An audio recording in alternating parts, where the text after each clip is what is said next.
Ooh. Welcome back to the channel, and welcome back to another ITV chart show reaction.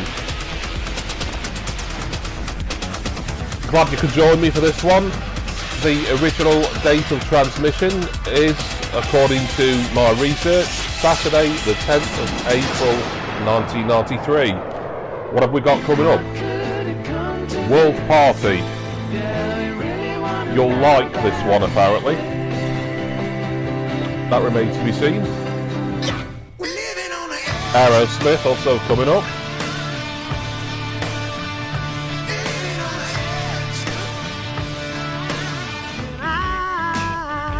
Rod Stewart.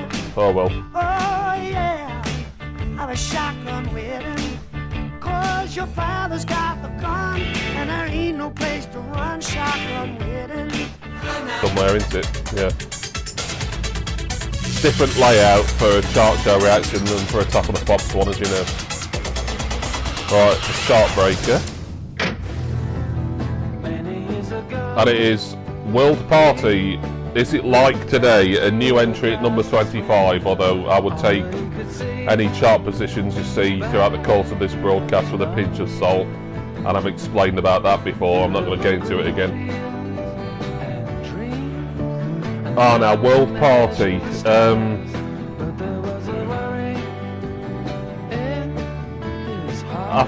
I feel like I know World Party mainly for one thing, and I can't think what it is though. So yeah, if I remember what it is, then I'll put it on screen. Actually, I think what I might be thinking of is they were the original makers, original recording artists of Robbie Williams' "She's the One." I could be wrong there, thinking about it. For the forthcoming album Bang, the back of the sleeve was designed by his children. Carl Wallinger, that's his name. And Key Magazine gave the album 5 stars.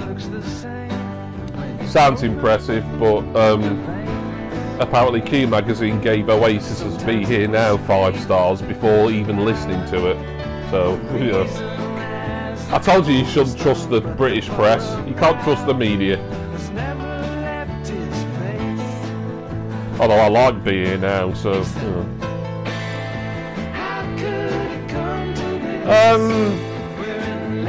it's not doing an awful lot for me, this. I mean, it's not unpleasant. But it's not something I would go out of my way and choose to listen to.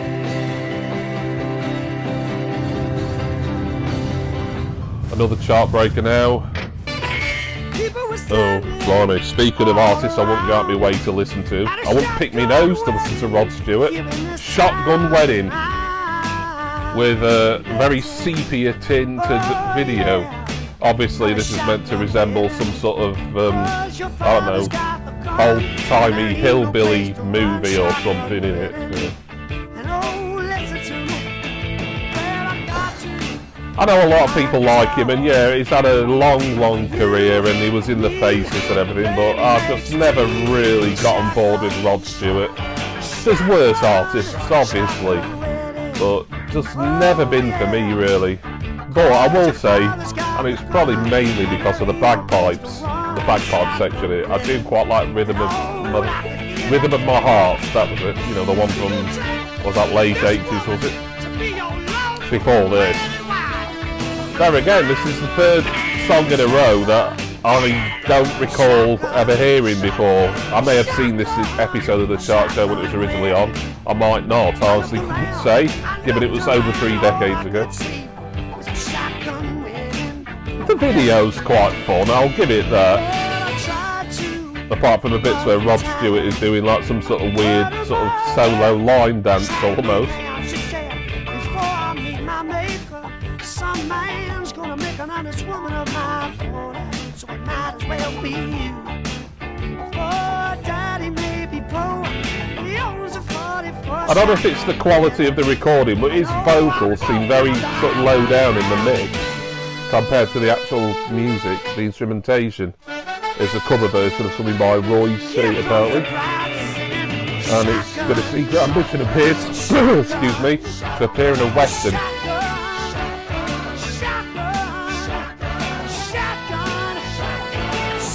You know, this has actually grown on me a little bit, mainly because the video's quite fun. Alright, another chart breaker. This one is from Aerosmith, Living on the Edge. A new entry at number 20. I'll put the real chart position up on screen, obviously. Things in a different way, and God knows it ain't his. It sure ain't no surprise. We're living on the edge. Living on the Edge. Yeah, I do remember this. I was quite a big Aerosmith fan in the, I would say, very early 90s, maybe even going back into the end of the 80s. But, I don't know, this was around the point I was starting to get more into indie music, you know, particularly indie dance, you know, New Order. Obviously Pet Shop Boys I'd loved for a few years prior to this anyway. But sort of 93, 94 was when I wanted to start collecting different acts who I've sort of carried through and I'm still a big fan of today. The New Order predominantly, you know, Pet Shop Boys, Erasure, all those lads.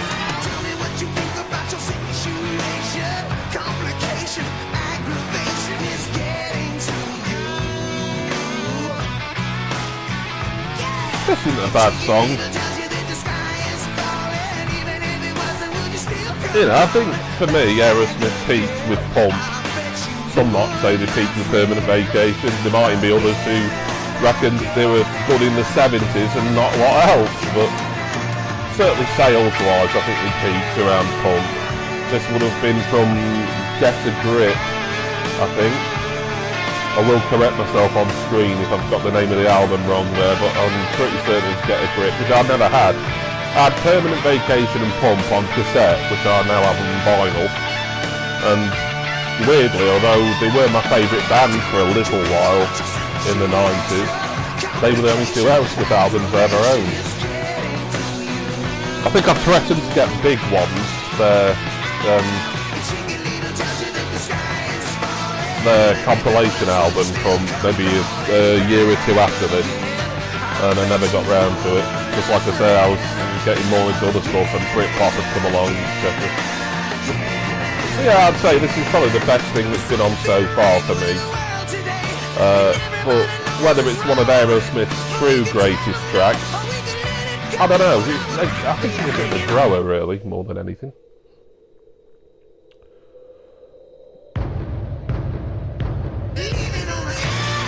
Edward Furlong there. I don't think that was from the film. I'm assuming he's just, you know, making an actual appearance in this promo video. Not sure.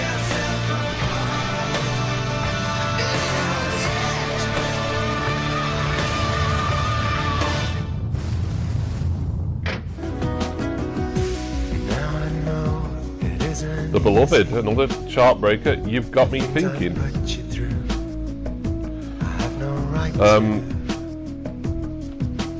The Beloved, Stevie's Vinyl Cupboard, big recommendation for a YouTube channel in the vinyl community to go and subscribe to, so check him out. On Ian Ranking the Obscures weekly Thursday night show, we showed an early Beloved album, might have been their debut from, it would have been 1987 I think that year was. And they were quite a different proposition back in the late 80s as to what they became in the 1990s. Where they, you know, I mean this one's quite sort of, how would you describe this? I mean a little bit ambient maybe. Just kind of sort of dance pop really. I mean their big hit was Sweet Harmony, which I think I've got a feeling may have got a remix and or reissue at some point in the early 90s. And this is alright, was one I don't remember from them again.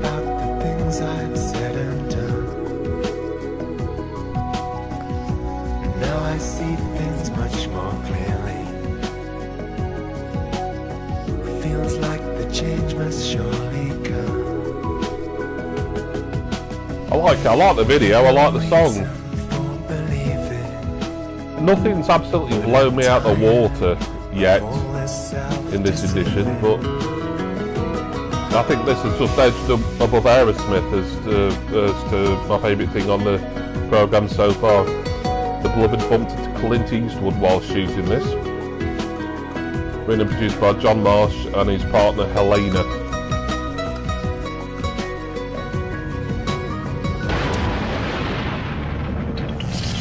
Alright, new release now.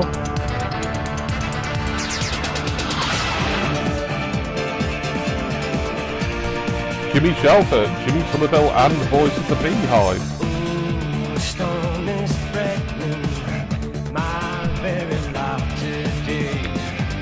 Now, I do vaguely remember this coming out.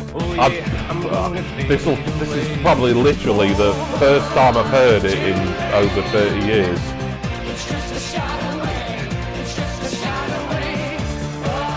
It's obviously a cover of Gimme Shelter by the Stones. And I think it's a charity thing. It would have been for, well, the charity shelter. I'm sure some information will come up on screen. And I think there was an album that came out. It might have had multiple versions of Gimme Shelter on, or perhaps not. Perhaps I'm misremembering that. But it was a charity album in aid of shelter or whatever homeless charity was predominant at the time. And every track, it was like a collaboration between big artists of the time. Here we go. Putting Your House in Order is released on Tuesday, comes in 4 different formats. The other formats include odd collaborations, Tom Jones and New Model Army, Sandy Sean Cud and Sam Fox with Quinn. I'm kind of curious to that one there.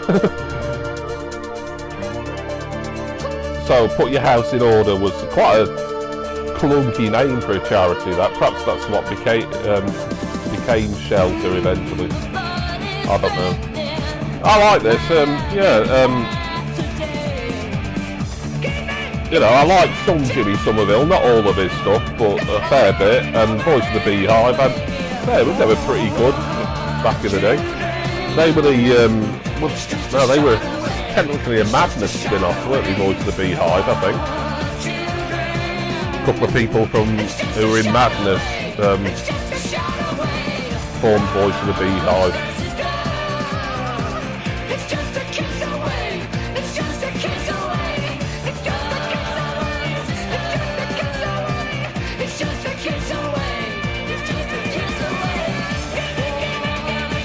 Yeah, I quite like this. If I go far to say I like it a lot. Yeah. Getting some more quality really throughout this. Each one is getting better. Come on, what's going to be on now to really sort of contradict me? Oh no!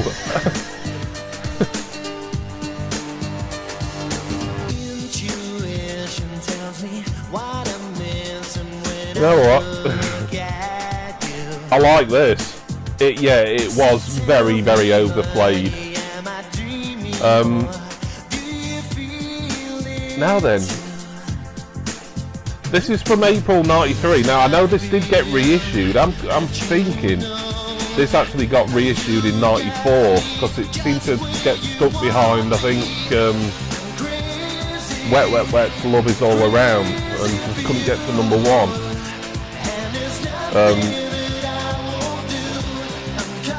So this might be the original. Doesn't sound. It's difficult to tell. The sound quality in my headphones isn't brilliant, I will say. Like everything that I'm listening to, it might be a fault in my headphones. Hopefully, it's not a fault with the video itself. I'll find out when I do the edit. But the vocals are very sort of low down in the mix, and I'm sure it shouldn't be. It shouldn't be that way, really.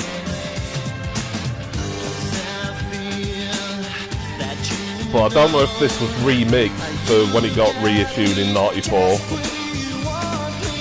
I don't know. I think this is just the version everyone knows, but it didn't do very well in the chart upon its '93 release.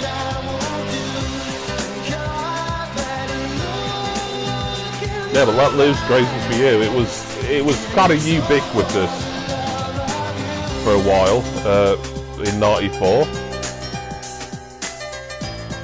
Richie was a budding footballer before he joined the band. Lee eats 8 shredded wheat a day. I bet that keeps him regular.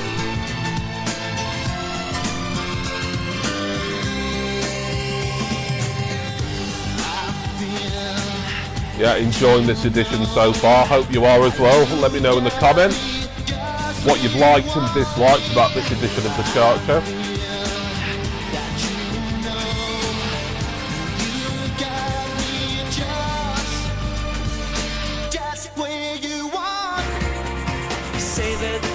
New Order. Blimey. I've had a bit of a scrub through of this, but I don't know hardly anything that's actually on it. I have no idea New Order was coming up.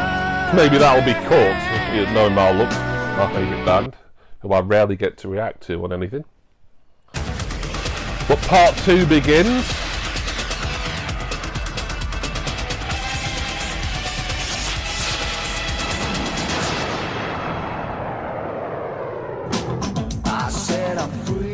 Suit Dragons in the video vault. Another Stones cover there on 3. Sub, they'll be in the top 10.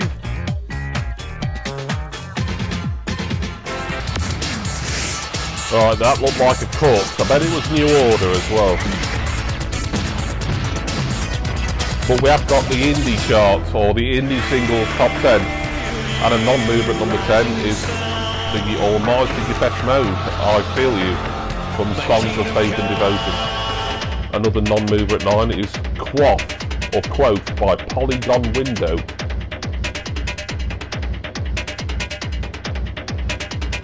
Down at 8 is Cranes and Adrift. Another non-mover there at 7 is Her Jazz by Huggy Bear.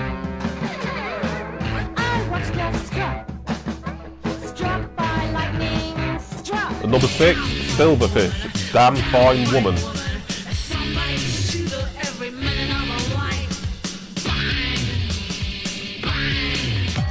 Sub at 5, Ain't No Love, Ain't No Use. I don't think they'll be playing it now because they said it was coming up in the top 10 later.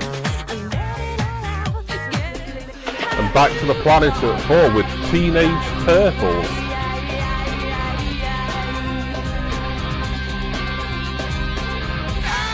Hole, Beautiful Sun are at 3.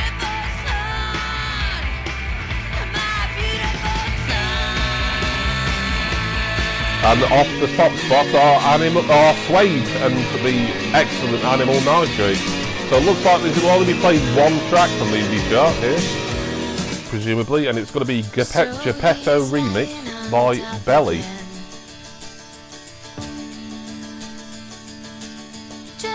I'm trying to think if they stopped playing stopped playing 2 from the Specialist chart around 93 and just started playing 1, or whether this was like an anomaly, a one-off. Don't know, doesn't matter. I don't remember this, and I'm assuming it didn't do brilliantly in the chart. I'll have put a chart position up. Of course, the chart position will be the official UK singles chart. This may well have reached number 1 in the official independent singles chart. It certainly reached number 1 in chart shows, but that isn't official, as I've mentioned before.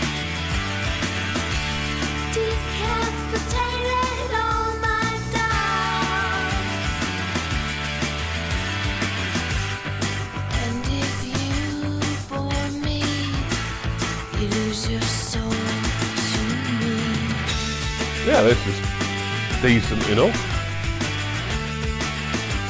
Pretty solid edition to me so far. I say so far, and I think we're over halfway through. I can't imagine there's going to be anything too dreadful to really drag the quality down. We know we're going to see sub later, unless that's been cut, or unless I have to cut it myself. Got a feeling New Order's Regret was the cut that was made earlier on, which is a real shame, but yeah, I've seen that and heard that song 1,001 times. On a recent trip to Amsterdam, bassist Gail spent the afternoon feeding the pigeons while guitarist Tom was frequently mistaken for Gregory Peck. Well, that was the thing that apparently happened.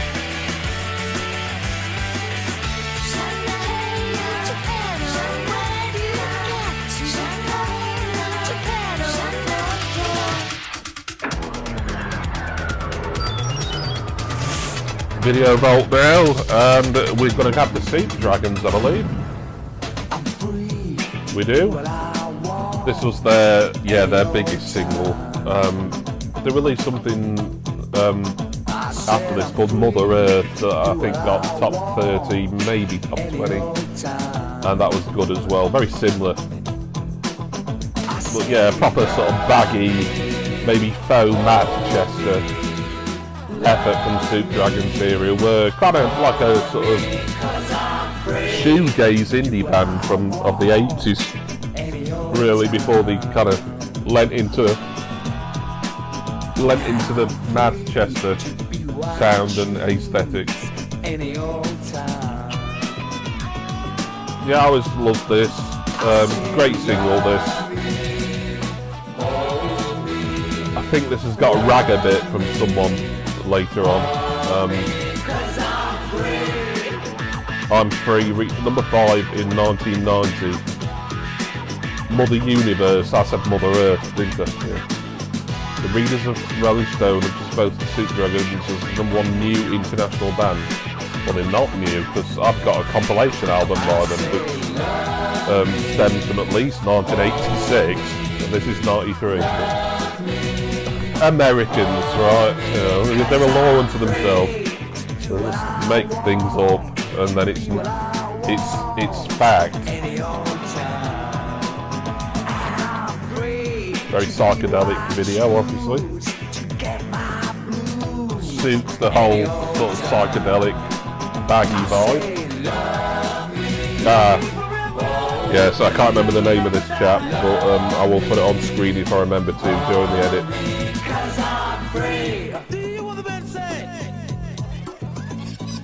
Might be Junior Reid, actually. Don't quote me on that. If there's nothing on screen to correct me, then I suddenly remembered it right, but otherwise I'll have put the actual correct name up on screen.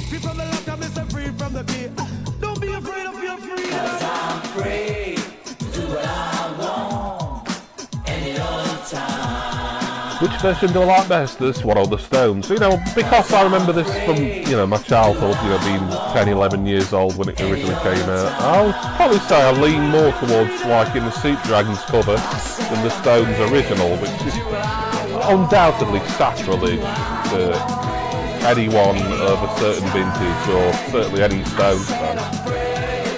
But I always thought this was a great single. I didn't realise it was a cover version for many years. Rather shamefully. Right, we've got a hot shot now. And it's Everybody Hurts by R.E.M. Well, we all know this, don't we? I think R.E.M. were in the last chart show reaction that I did back in was that sort of November, December of last year, was it? No, it wasn't last year. It was later than that. It was about January or February this year, wasn't it? But I think the episode was from December '92, so that's probably why I'm getting confused. But it was Man on the Moon that was on there, and it's another one from Automatic for the People, and arguably, I think, the signature single from that album.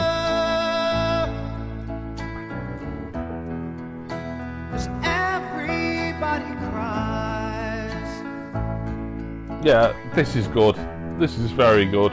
I've probably heard it maybe once too often for me to really love it still 30 years later, but it's got a very, very memorable video. You know, the people stuck in a traffic jam. The orchestra was conducted by ex-Led Zeppelin bassist John Paul Jones. Well, I didn't know that. And the video was directed by Jake Scott, son of Ridley. I had no idea John Paul Jones had anything to do with this. Feel like letting go. Every day's a school day, even on an ITV chart show reaction. If you think you've had too much of this life, well, hang on.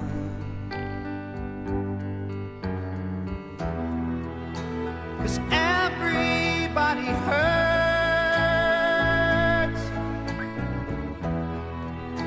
Take comfort in your prayers. Yeah, nothing else really to say about this other than it was a quality single from R.E.M. A fan favourite. I'm not someone who's more than a very casual R.E.M. fan, but even I know, you know, this is up there in the sort of sainted category really for R.E.M. stuff, and rightly so.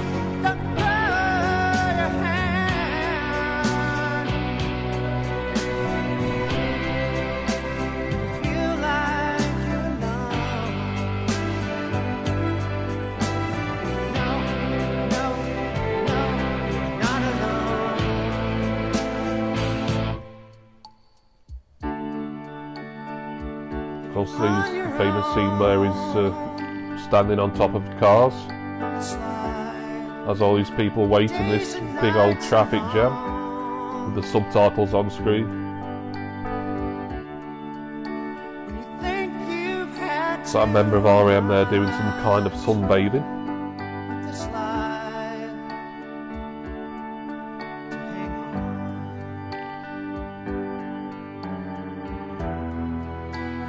Everybody hurts, but sometimes everybody cries.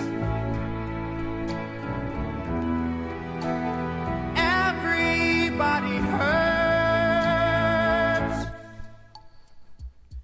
sometimes.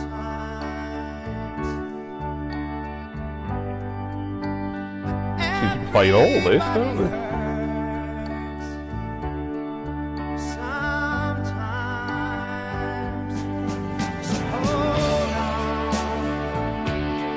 I'm not complaining. Yeah, I do really like this. Like I say, I think maybe I'd heard it a little too often, certainly back in the day, and it still gets played, you know, on your sort of, you know, classic radio stations and things like that now. But yeah, I enjoyed seeing the video again in almost full length, really. Jade is coming up in the top 10 in part 3, which will all be presumably happening right now.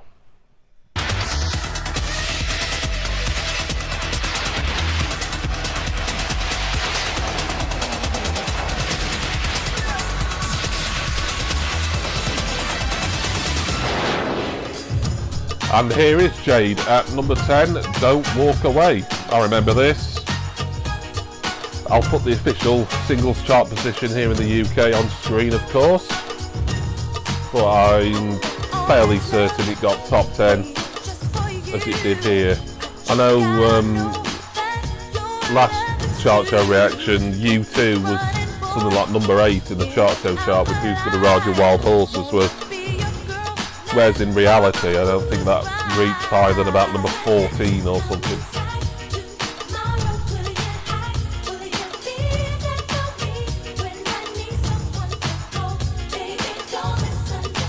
So yeah, Jade, it's a girl band. You'd be forgiven thinking it might have been a solo artist, but there looks like there's 3 of them. A lot of girl trios around the early 90s, weren't there? On Vogue were a trio, I think. Brownstone, were they a trio? Oh, there's others. There's quite a few. I mean, TLC is the kind of obvious one. One of Joy's ambitions is to own a 15-floor skyscraper with her name on the top and a water fountain out the front. Joy and her sister used to visit their cousin's home on a Sunday and sing for 25 cents. Oh, don't price yourself out the market, whatever you do.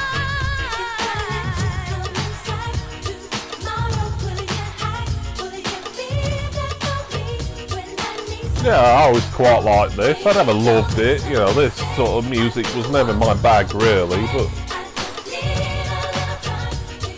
it's a likeable enough, you know, pop R&B type thing.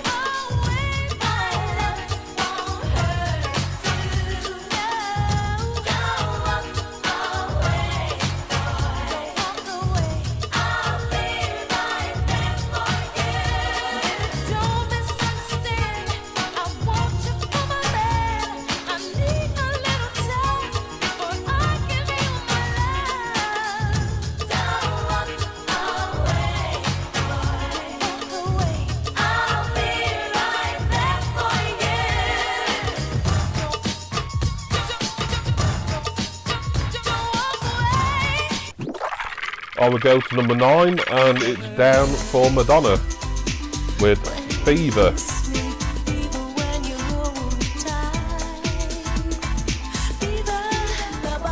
And Mr. Loverman by Shabba Ranks is down at 8.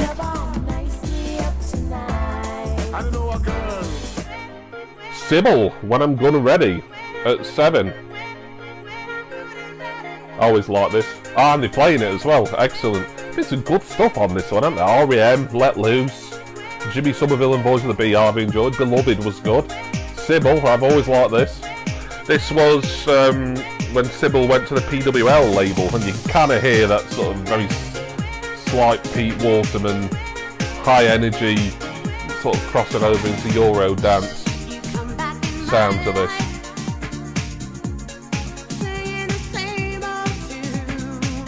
Yeah. I remember taping this off the radio. Yeah, I was still doing that in '93. And so would you, admit it. Yeah. So even when I was trying to sort of get into cooler or different acts, you know, indie stuff, you know, I couldn't resist my Euro dance and, you know, sort of high energy pop even back in my teens really, whereas maybe I wouldn't have admitted to liking something like this to my friends and peers at school. I did. I'm not ashamed any longer, if I ever was. I think this is probably Sybil's biggest hit.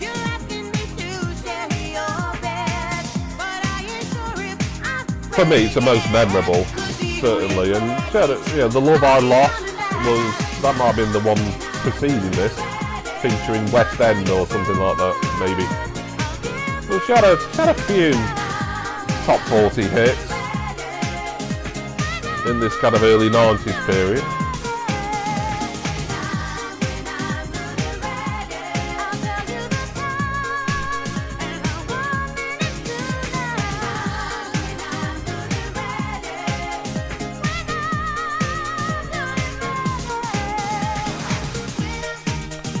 Sybil's favourite movie is Wuthering Heights. She recently met E17 at a TV show and lots to do some recording with them. I get the feeling that probably never happened, although they did collaborate with Gabrielle, who was, you know, a kind of a similar artist to Sybil. Certainly, you know, in voice-wise, if not a lot else. But this. Oh, I said that, Gabrielle's Dreams, I think that was 93, wasn't it? So yeah, this would be the year Gabrielle exploded. But it would be, what, another 3 or 4 years from that, after that, when she duetted on If You Ever with E17. Yeah, I like this an awful lot. Unashamedly, just catchy. Great melody, great synth, can't whack it. You Got to Know by Capella. Another banger here from the Euro dance genre. Shame they didn't play that. Snow, the white ragga artist with Informer. I think it was Canadian Snow. Alright, something got caught there, but then Shaggy down to number 3 with Oh Carolina. with Shaggy, Snow and Shabba all in the top 10. It's a bit of a ragga dancehall special, this top 10. Alright, Sub at number 2, Ain't No Love, Ain't No Use. So Sub, the story behind them was, this is featuring Melanie Williams, by the way. Sub were actually a group who was signed to Rob's Records, which probably doesn't mean an awful lot to most people, but it was the independent label that was set up by New Order manager Rob Gretton. He would have set it up, probably not too long after Factory Records closed down. Maybe to fill in a void there really for independent Manchester related record labels. And Sub, they achieved further fame when they kind of stopped being Sub and became the more sort of straightforward indie rock, indie guitar band Dubs from the late 90s onwards. Sub also released a single a few years after this. It was about 1998 or 99 even. Probably the last thing they did before they became Dubs. This Time I'm Not Wrong, which featured Bernard Sumner on vocals. That was actually more of a kind of standard indie rock thing. Was that on Rob's Records, or did Rob's Records not even exist by then? I don't know. Yeah, this is alright, this. I always liked it without loving it. I just like the kind of New Order and Manchester connections here. They had a £5 accumulator on last week's Grand National, and the horses do first, second, third and fourth.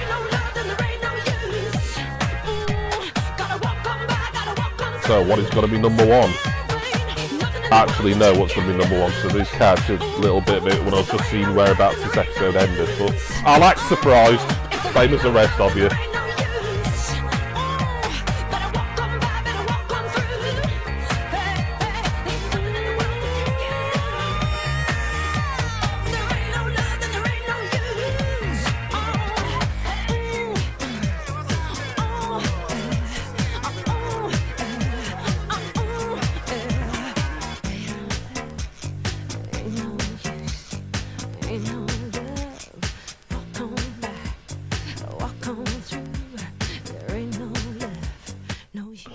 So, here is the number 1.